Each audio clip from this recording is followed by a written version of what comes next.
Governor Newsom has laid out a very ambitious agenda for this state that is fundamentally principled on what we are calling a California for all.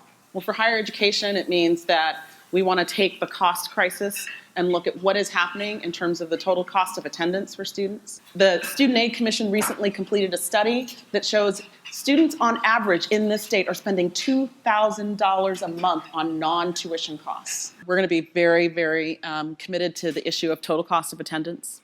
It is shameful that we have students who are fainting because they can't eat or who are sleeping in their cars. That certainly aren't the best ways to pursue your college degree. We need to do a better job of blurring the lines between our educational systems. It is not about our individual systems. It is about that student making their way through and obtaining their goal. And in order for us to do that, it means our systems need to work together much more collaboratively. And that's the work that we've been doing on our Council for Post-Secondary Education. How do we solve the capacity crisis?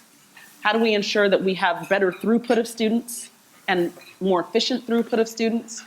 And how do we make sure that we are fundamentally meeting our goals around economic growth and around social mobility?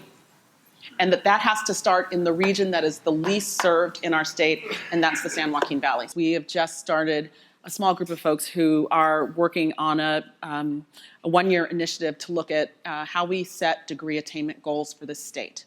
How do we think about goals for Latinx students?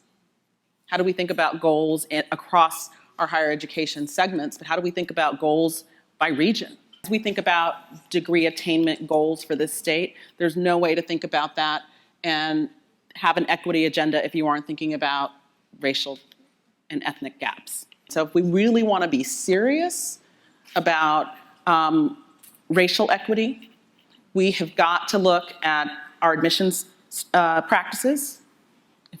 We've got to look at how we diversify our faculty and how we keep them.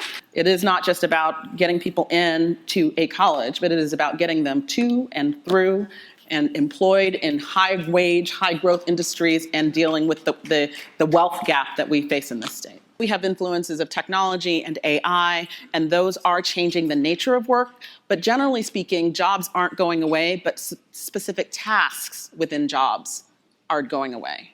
And what that means is that we're having a deepening of what we have seen as a trend over the last several years, which is a hollowing out of the middle in terms of jobs.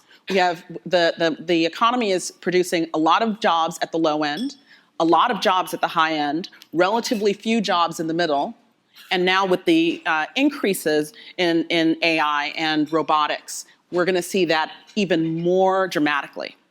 And so the question is, what does that mean in terms of our responsibility in government to make sure that Californians are prepared for that workforce? The opportunity to go to college is not equitably distributed. And unless you equitably distribute that opportunity, at the end of the day, you are exacerbating the kind of income inequality that we've already seen occur.